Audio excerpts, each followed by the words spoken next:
किसी ने क्या खूब कहा है, काम भी होगा और नाम भी होगा। काम में खुद को तमाम करके देखो, आपका चर्चा आम भी होगा। कहानी है समीर की। एक नौजवान लड़का एमबीए करने के बाद समीर की प्लेसमेंट एक मल्टीनेशनल कंपनी में हो गई। मैनेजरियल पोजीशन में काम करने वाले एम्प्लॉइज में समीर सबसे यंग था। कंपनी के डायरेक्टर्स के सामने वो खुद को साबित करना चाहता था, पर तमाम कोशिशों के बावजूद वो कुछ ऐसा नहीं कर पा रहा था जिसका एक बड़ा इम्पैक्ट पड़े और लोग उसे नोटिस करें। अपनी इस परेशानी को डिस्कस करने के लिए एक दिन उसने अपने कॉलेज के प्रोफेसर डॉक्टर माधवन को कॉल किया। डॉक्टर माधवन कुछ बिजी चल रहे थे, सो उन्होंने समीर से 2 दिन बाद कॉलेज में मिलने के लिए बुलाया। समीर 2 दिन बाद समय पर कॉलेज में पहुंच गया और दोनों कैंपस में घूम घूम कर बातें करने लगे। प्रोफेसर समीर की परेशानी समझ गए थे, पर समस्या के बारे में बात करने की जगह डॉक्टर माधवन ने हल्के फुल्के ढंग से समीर से कहा, कॉलेज कैंपस में एक सुंदर सा स्विमिंग पूल बनाया गया है। तुम्हारे कॉलेज छोड़ने के बाद वो पूल बनाया गया है। चलो वो मैं तुम्हें दिखाता हूं। क्या सर, मैं आपसे इतनी बड़ी प्रॉब्लम डिस्कस कर रहा हूं और आप स्विमिंग पूल जाने की बात कर रहे हैं? समीर कुछ परेशान होकर कहा। अरे आओ तो सही। प्रोफेसर जबरदस्ती उसे अपने साथ ले गए।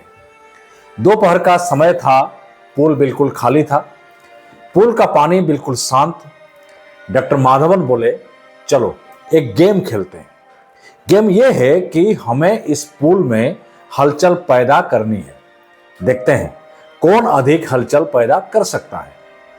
समीर को लगा कि यहां आकर उसने अपना समय बर्बाद कर दिया है, पर वो प्रोफेसर की बात टाल भी नहीं सकता था। सबसे पहले तुम प्रयास करो, प्रोफेसर बोले। समीर ने इधर उधर देखा और पास ही पड़ी एक स्विमिंग पूल ट्यूब उठाकर पानी में फेंक दी। प्रोफेसर हंसते हुए बोले, क्या समीर, इससे तो बस थोड़े ही रिपल्स बने हैं।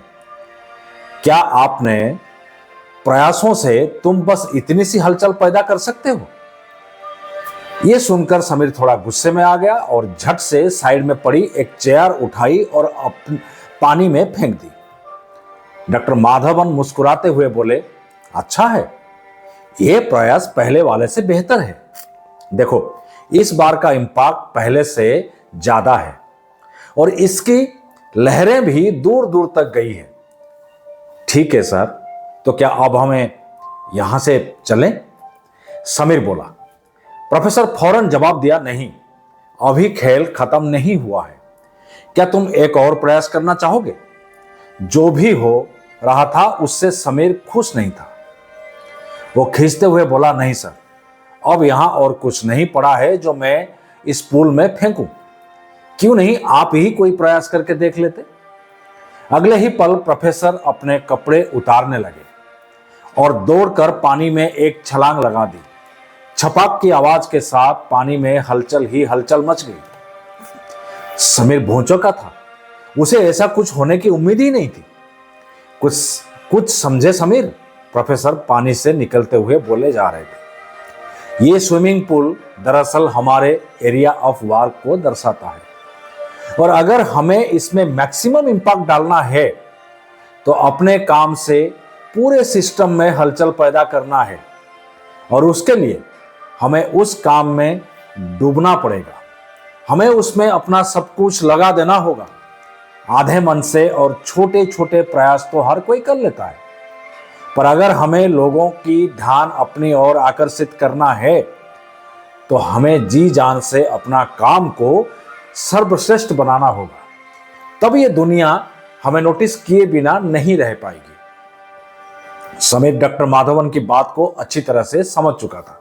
अब वो एक नए जोश के साथ शहर की ओर वापस लौट रहा था। उसे पता था कि अब उसे क्या करना है। दोस्तों, कहानी छोटी सी है पर सिखाती है बहुत बड़ी बात। हम चाहे किसी भी फील्ड से क्यों ना हो, अगर हमें अपनी फील्ड में नाम कमाना है, अपना प्रभाव छोड़ना है, तो हमें अड़ी नारी से ऊपर उठना होगा। और ऐसा करने के लिए हमें एक्स्ट्रा ऑर्डिनरी एफर्ट्स करने होंगे, वरना हमारा काम तो होगा पर नाम नहीं होगा। जाते जाते फिर एक बार याद दिलाना चाहूंगा दोस्तों कि आप जैसा कोई नहीं, आप किसी से कम नहीं। अगर खुद पर है भरोसा तो जरूर पूरी होगी मन की आशा। हर हफ्ते मेरे साथ आप सुन सकते हैं एक नई कहानी। सब्सक्राइब करें YouTube channel BK the story teller. धन्यवाद।